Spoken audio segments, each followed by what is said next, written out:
Hi, I'm Mike Pengra. You're listening to Turn, Turn, Turn on Radio Heartland.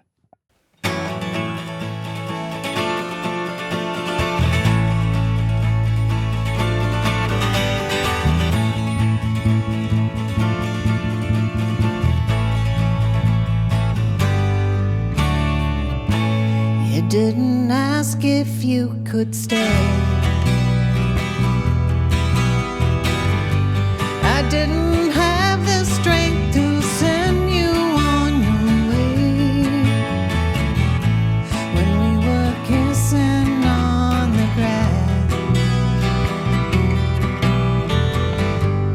darling, I knew then that it would never last.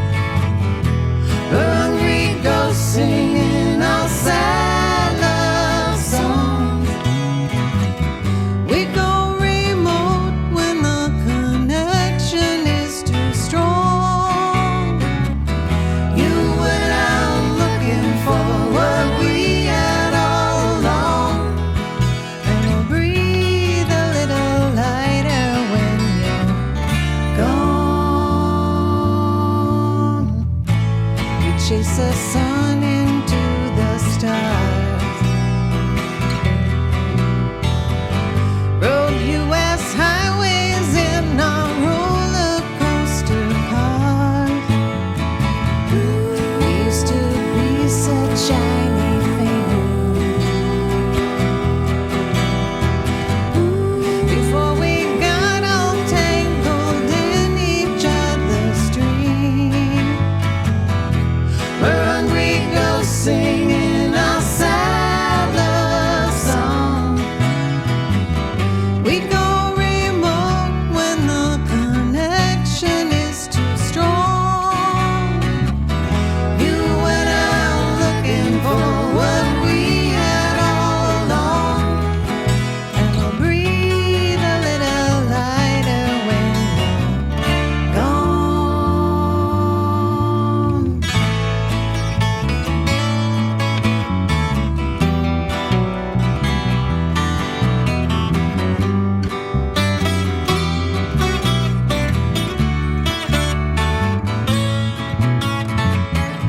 You're just a man, but you're in 5-4 time. A sideways smile could mean no fatal downhill slide. I cut my heart to watch it grow.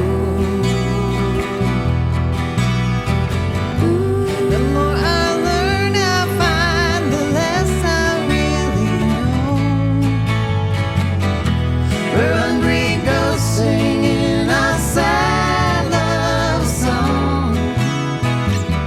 We go remote when the connection is too strong. You went out looking for what we had all along, and we'll breathe a little lighter when you're gone. I'll send you all my loving when you're gone.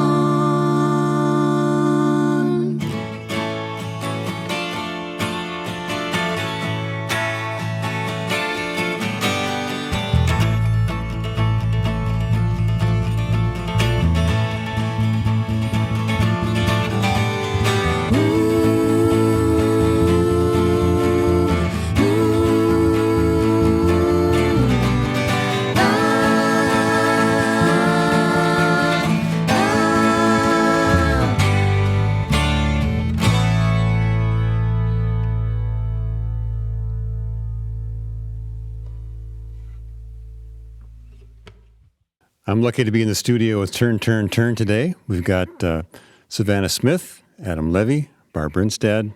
Welcome back, you guys. Thanks for having us. having us. Album number 3 already. Yeah. All hat, no cattle. I love it. It's got a great sound, and it's maybe a little bit different than the other albums in that it's more, folky, more Woodstocky. I don't know. What do you... Country. Yeah. Country? Yeah. I would say definitely more. We just kind of leaned into the country and folk stuff on this. So more acoustic-y, rural whatever you want to call it. On purpose. On purpose. Yeah. 11 new songs to add to your repertoire. Have these been around for a while, or are they all brand new? I mean, I would say this whole record was written and made within the last 2.5 years. Mm-hmm. So basically, since we put the other record out, we started working on the new one right away. Right. Wow. The songs, you take turns singing lead. Obviously, in the 3 songs we're going to hear today, you're all singing different leads. So you're spreading out the lead singing. You're spreading out the writing too. Yeah. Is this some growth in the band? For sure. Yeah. Yeah. I mean, I think the longer we do this, the more it becomes a kind of project. So that's what we've always aimed for. I love how you sound as a trio. Also, I love how you sound with the rhythm section too, but it brings up memories of Crosby, Stills, and Nash and Young, Mamas and Papas. There's worse comparisons. Yeah, right. What's up next for you guys? If this is so you've gone from the first 2 albums to this, as we mentioned, is a little more folky. Is there another turn in the road up the channel a bit? I'm sure. And they're Swedish death metal or funk. I love it. No, I've been asking about doing funkier stuff or more soulful stuff. Mm-hmm. So we definitely are exploring all parts of music that we love. And so I know Adam and Savannah have a deep history with country. Me, not so much, but I've learned to really love the genre. But as a bass player, of course, I would love to do some more soulful kind of stuff. So we'll see. I feel like that's been part of the beauty of this band is we're all kind of bringing different influences in and exploring and expanding on that. So I'm excited. I'm not well versed in funk, so the idea of a funk record is exciting. So Barb, teach me. You weren't kidding when you said funk. No. Well, something elements of funk. More soul, country soul. Yeah. I mean, I played in hookers and blow for years, and so that's like in my bloodstream too. I love that kind of music, and I think it does kind of make it into a lot of the first 2 records. It's sort of in there a little bit, but I think we're talking about maybe making it a little more explicit this time around. Muscle Shoals, that kind of like funky soul stuff. I mean, they're always the core of what we do will always be really listenable sort of pop, So, and I know we've got a couple songs waiting in the wings for the next album. And so that whole Laurel Canyon sound, that will always be part of who we are. But we're exploring ways of tweaking the songs a little bit to make them more interesting to us and hopefully to the people who listen to them. When do you know you're ready to record a song? When you've written it, you've assigned the vocals, the harmonies. When is it ready to record? That's a great question. The hard question. I think with this one, we were actually ready a couple of years ago, to be honest with you. Yeah. Right after we released the last album, we're like, let's do another one. We were champing at the bit to get that done.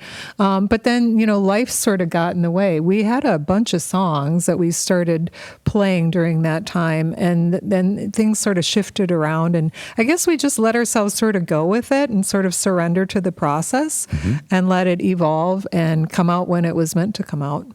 I mean, in terms of process, I write and record simultaneously. Like that's how I do it. Sometimes I'll record a song that's fully fledged, but a lot of times I'll just start playing stuff and then make up vocals and other instrumental parts. So to me, like recording is a part of the songwriting process. It's like one of the tools to write music. And I understand that you recorded this album at your studio. I did. And produced it. Yeah. How did that change things, or did it? I mean, we did, the record before was similar to that. I would say we didn't do we did a little bit of additional tracking, like the last part of it, and tracked some pedal steel and some other instruments outside of my house, but mostly like I was bringing the stuff in and just sort of trying to make it sound a certain way, and then I handed off to someone who mixed it, and the mad science that I was doing at home started to make more sense when Chris first put the whole thing together. And I think, the next time we record, I've been pushing to do like, let's go back in the studio, full band. It's different, I think when the whole band is playing simultaneously, there's a whole nother beauty to it. I'm proud of this record as I am all the other two records, and it sounds different than the other ones, but I love the idea of like each time we make a record, it's going to sound different. So the next one will be banjo? I think these guys have sort of said it. I'd say more kind of soul. I mean, who knows? There might be horns on it. Yeah. And I say that, but like all the songs I've written recently sound like country songs. So I don't know what's Barb going on. has fully embraced the country thing, even though she may have I was a little resistant. I was resistant. But she's come up with really great Yeah, parts, she writes and good she's country definitely songs. one of the best country bass players I've ever played with. So. The nice thing I was going to say about Adam doing it in his apartment is there are all of these layers and textures. So, for example, we'd be tracking and I'd hear a little something. I'm like, what is that? Or how did you get that? Who played drums on this? And Adam's like, that was me playing books, or, or I was playing, like you were saying, I was playing a glass, So there are all these amazing things in there that really add to the song that we couldn't get playing live. But yeah, I think it's worth doing. And I'm so far from the road they laid in front of me. But one day, I swear to God, I'll get my magnolia tree.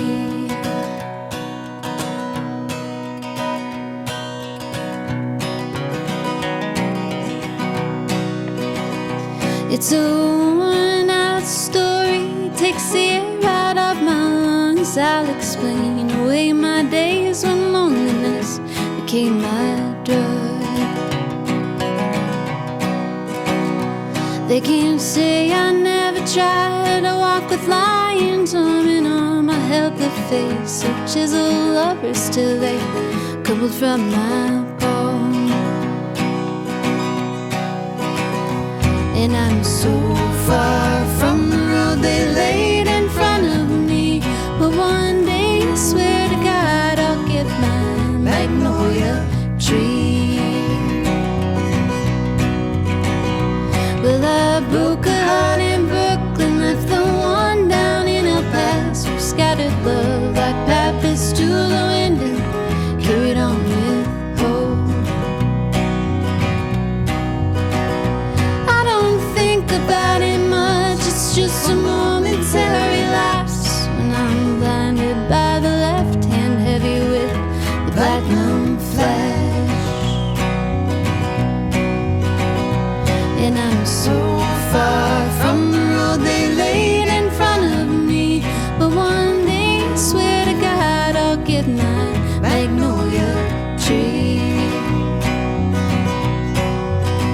You got your white picket fence and your dog in the yard and two babies in the backseat of your mid-sized car. Don't think my luck's running out or that I'm running out of time. I've just been driving on the shoulder, waiting for the road that's mine.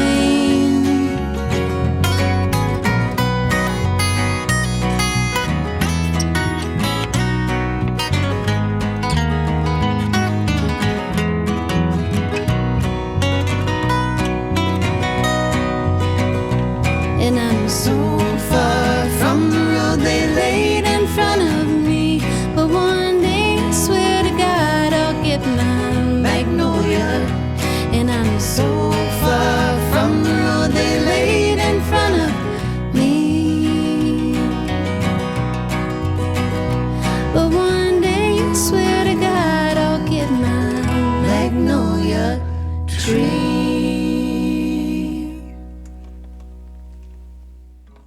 I'm in the studio with Turn today. We're talking about their third album, All Hat, No Cattle.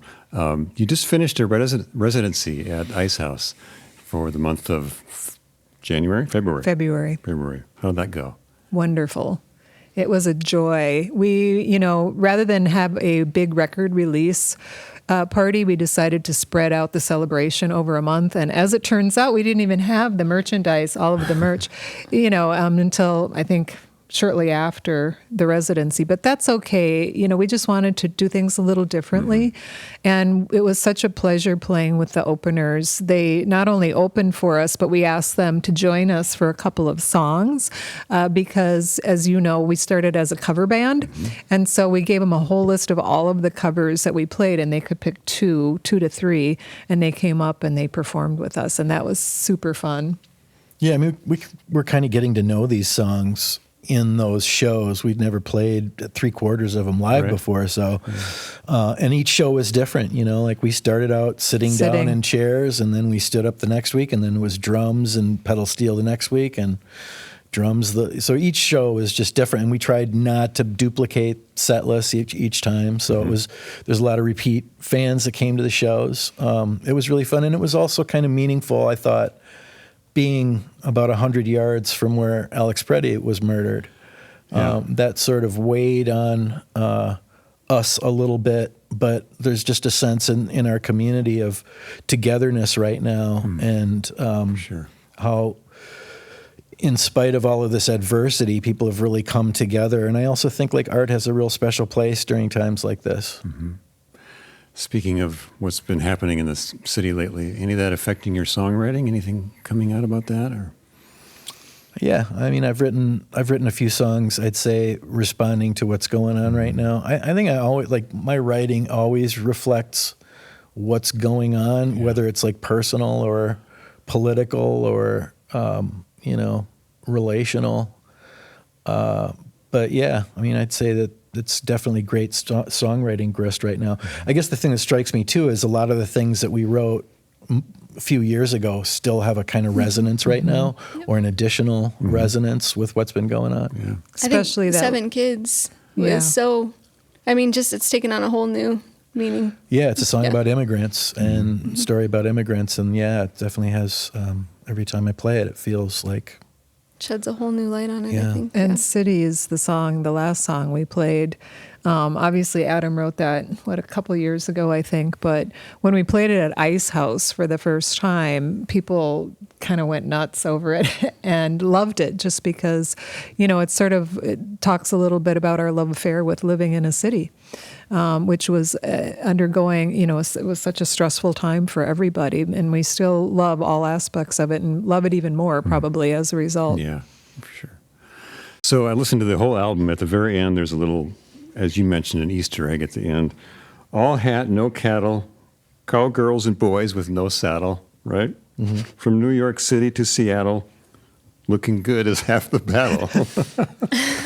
And that's basically what the album is about.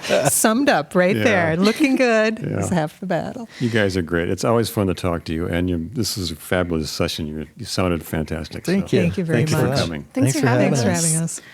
And thanks for watching today. This is Radio Heartland. If you want more, you can like and subscribe to our YouTube channel. And thank you for watching.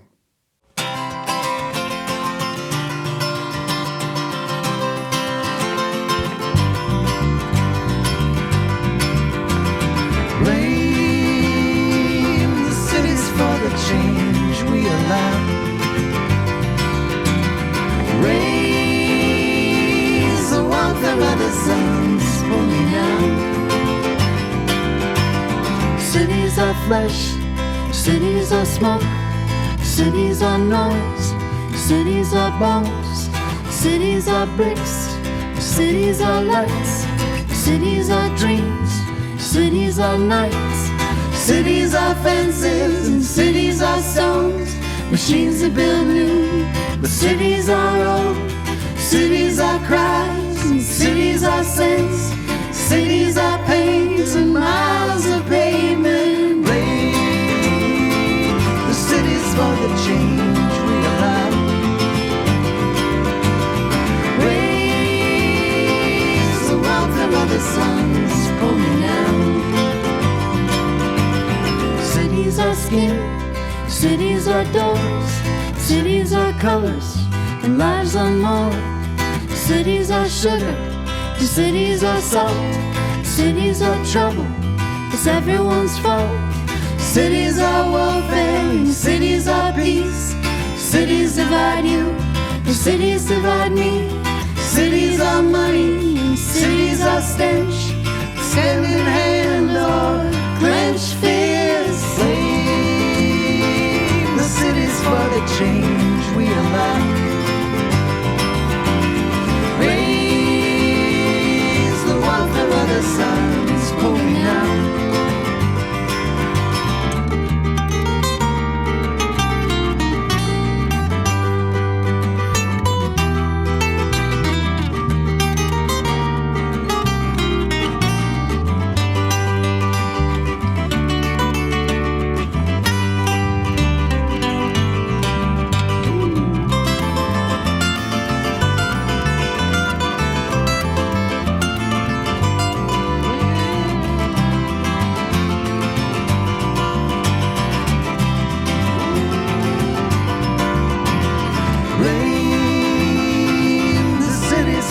Change we allow.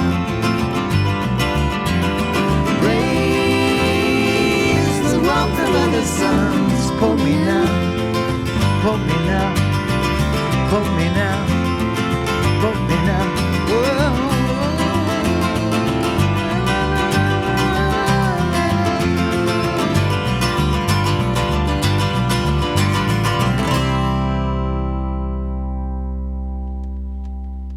Well, thanks so much for watching and listening today. For more great live sessions and music, go to radioheartland.org, like and subscribe to us, and we'll get right back to you.